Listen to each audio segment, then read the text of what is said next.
In this video I'm going to show you how you can use Moodle to collect assignments from students. That could be homework assignments or more formal assignments, and you can give them feedback and grades and keep them together and nice and organized. So right now I'm logged in here as a student, and student has one course here, history, and I'm going to go into that course. I can click here or here to go into the course, and this is the history course. And within the Vikings there's an assignment, as we can see over here.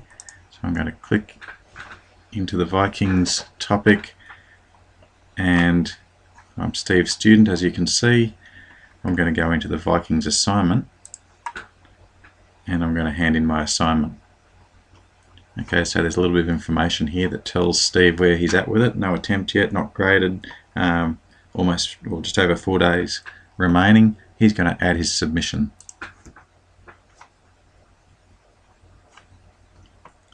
He has to tick because the teacher has selected this option, that the assignment is his own work, etc. Now he's got a choice here, and again this is what the teacher has set up. He can either submit it by online text or file submission. More commonly probably you wouldn't accept the online text, but sometimes for a homework assignment or something like that, it can be quite convenient to do it this way. Now he's just going to drag and drop his assignment and drop it there. For those of you who have been using older versions of Moodle or perhaps something else, you might not have seen this before, but it's a very simple matter for him to find his assignment and drag it and drop it into there. And then we can just save changes. That's it, it's now been submitted. And now we'll have a look at the teacher view. So we'll log in as a teacher and see how we can grade that and give feedback, etc. Okay, I've just logged into a different browser this time as the teacher. I'm using a different browser so that it's easy to flick between the two. So I've just logged into Google Chrome here, and I was using Mozilla Firefox for the other one. You can use Internet Explorer. They all work pretty well. So it was the history course that we needed to go into. I'm going to go into that as the teacher and into the Vikings topic.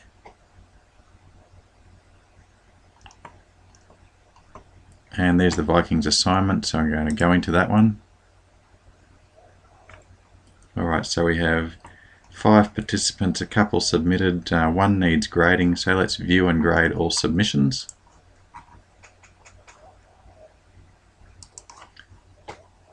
Here's all the participants and whether they've submitted anything or not. So it was Steve's student who just submitted something, and there's says it's submitted for grading. If we just scroll across a bit, if I was showing this in the full window you'd be able to see more, but just keeping it a bit smaller for the sake of the video and not letting the size of the file get too big.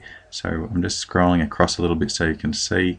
Okay, if I want to grade it, it's this column here, so I'll click on the grade icon.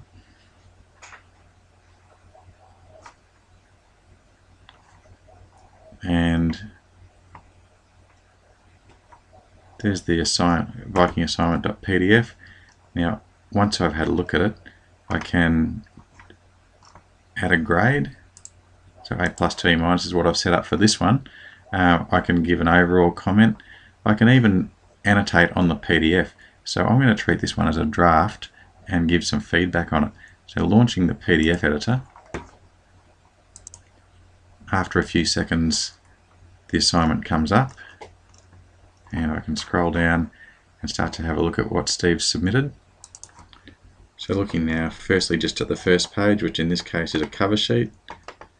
I'm going to use the control up here to go to page 2 and start to get into the content. Alright, here's what Steve's handed in. So first of all, I'm going to give him a comment.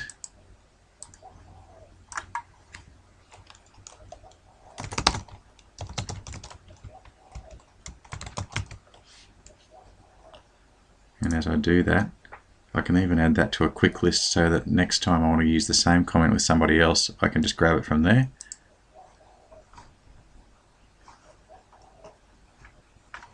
Alright, looking at some of this, I think it's a little bit irrelevant.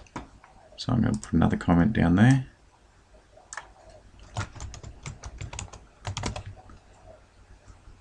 And other things you can do would be circle, change colors. There's badges and things that you can use. So you can use the change the stamp, to a different stamp,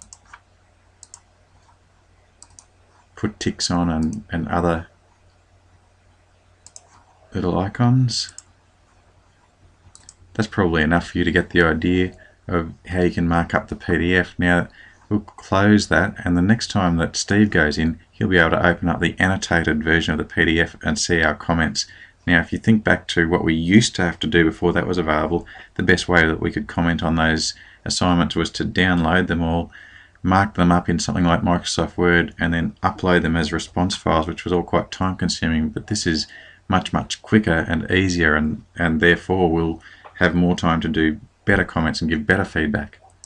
So I'm just going to give him a grade at this stage. I can update that later. I think he's on a really scraping a C- at the moment, and needs more work. I'm sure you'll come up with a better comment than that, but you get the idea, and then save changes. From there I'm just going to flick back to being Steve's student so we can see it from his point of view.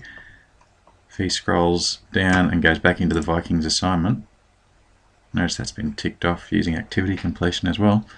Alright, we can see that under feedback it says his grade at the moment is a C-. He's got some feedback comments and he's got an annotated PDF, so he can open that up and see what annotations are on it. And he'll know to go to page 2 because that's where the content starts. And that's it. He can see the comments and start working on improving his final copy now, and so hopefully get a better grade. So that's it for this one. We can look at some of the more advanced options in the next blog post and video, but at this stage it's just showing you how you can get well organized with your assignments, get them all together. Moodle will take care of who submitted what, and you'll be able to do things like annotate PDFs and be able to give effective feedback in that way.